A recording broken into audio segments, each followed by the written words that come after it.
Alright, this is my first attempt at making some covers. I took some 1/4-inch plywood and I kind of traced it off of an old one.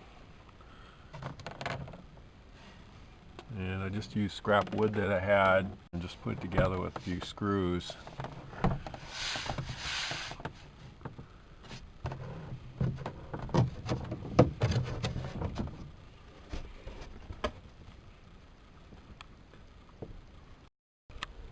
Oh, I forgot to mention one thing I changed. I pulled those 3/8 wood dowels out. They aren't going to hold up. And I put a 3/8 steel in there. And I stuck this in my drill press and ran a file over it to take the diameter down a little bit so it doesn't snap in there real hard.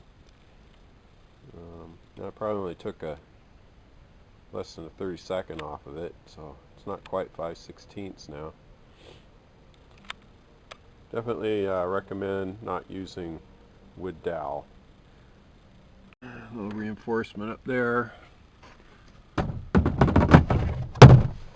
But this has to be stepped right here so that when this goes up, the fabric that you put on top of this can flex, and that rolls up underneath there.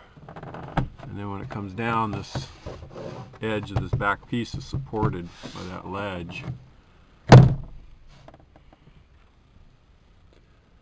better view of it there. So anyway, I'll go in and mark the dimensions on this thing. It takes 42 3/4 by 14 1/8, two pieces to get you started. These are the dimensions for this board: 42 11/16 by 13 1/8.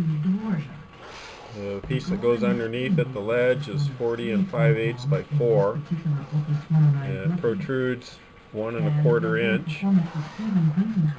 This notch over here is 2 1/8 by 1.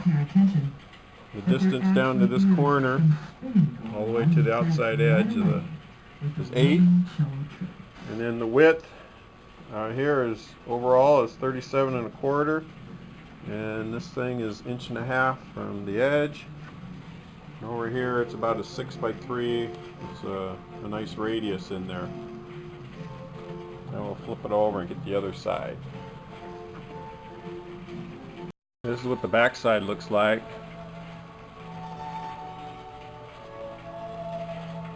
Red thing is just stiffens it up a little bit. You can vary the size of that.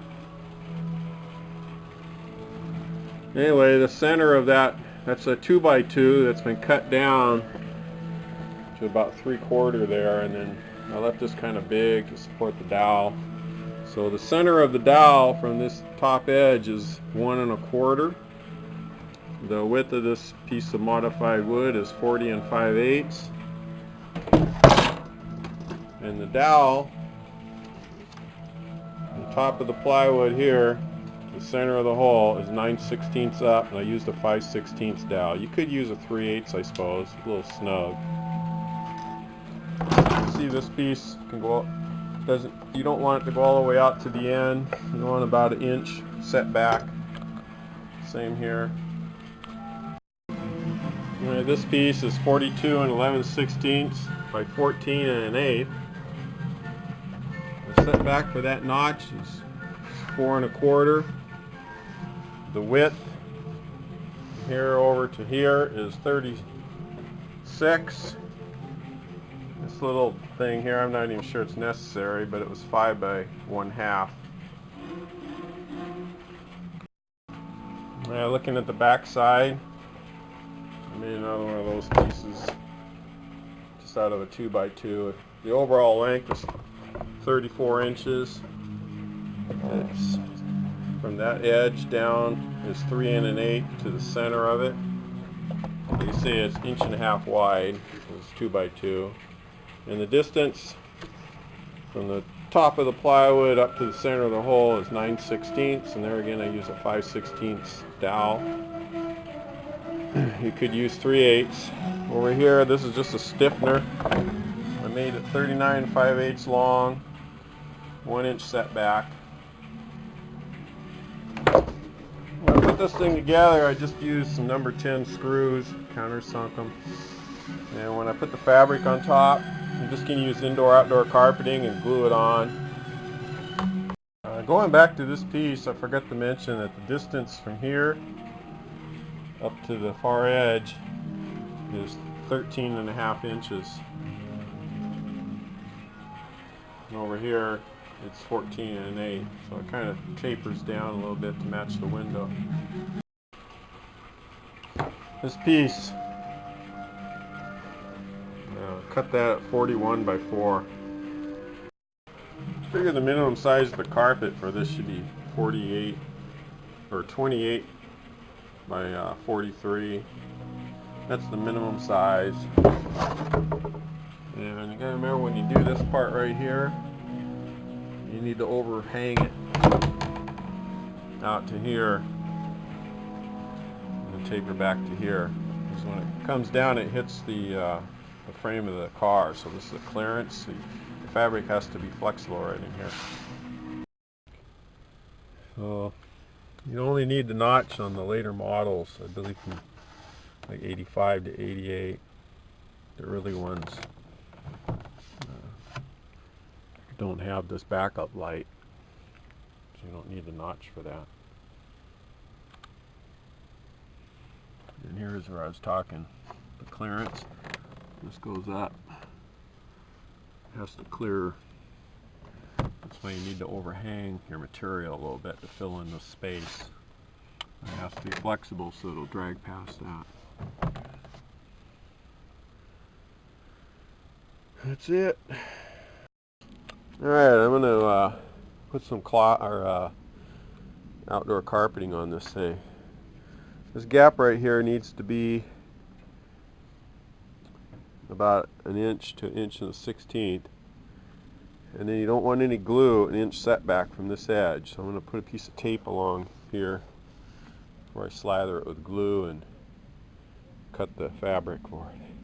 So while I had these set in the car, I marked a line along here so I could reline them up.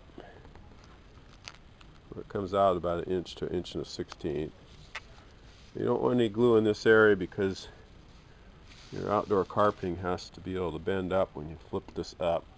And it gives it some ability to do that. And to make sure these edges are flush out here on both sides, and I can cut some fabric. Alright, I rough cut the fabric out using one of these. And the thing you want to remember is to leave that on there. The rest of it you can kind of rough cut.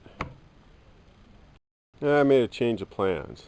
I'm going to glue it on this one first. Then I'm going to install them in the car, flip this up, and spray this side and glue it in place. That way you don't have to worry about any misalignment. Okay, so I got that glued on. I flipped it over and put a strip of tape down that side. And I'm going to spray it. I'm going to spray this one and go stick them in the car and see if I can get them together. This is what I use. It took almost a full can to do that. Alright, I set it in place, peeled that tape off, and I'm going to leave the tape underneath that piece. Let's just try to set it in there and fold it down on there.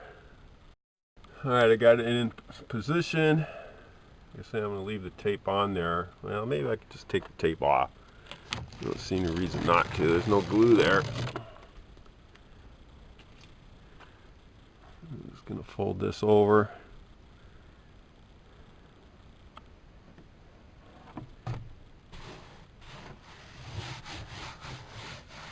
Yeah, you can see I was off a little bit there. And next time I'll do a better job. Get the whole thing kind of off a little. The reason we left this overhanging here is because when you lift this up, that's going to hit right there.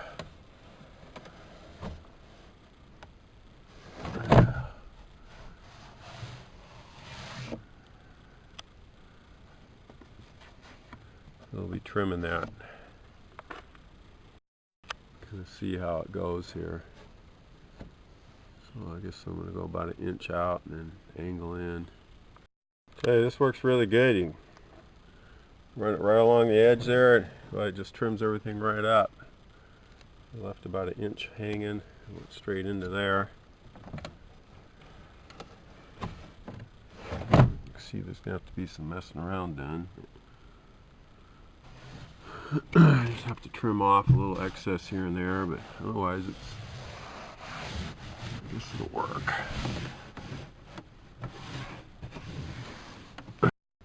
When I go to bend it up, I think I should have left about 1 inch on this board. I should have put some tape and left 1 inch free on that one also, because it needs more flexibility. Yeah, I don't know if that would have made any difference or not.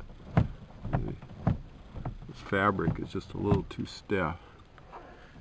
Anyway, it'll lift up that high with no problem, but flipping it all the way over while it's in place, probably not a good idea.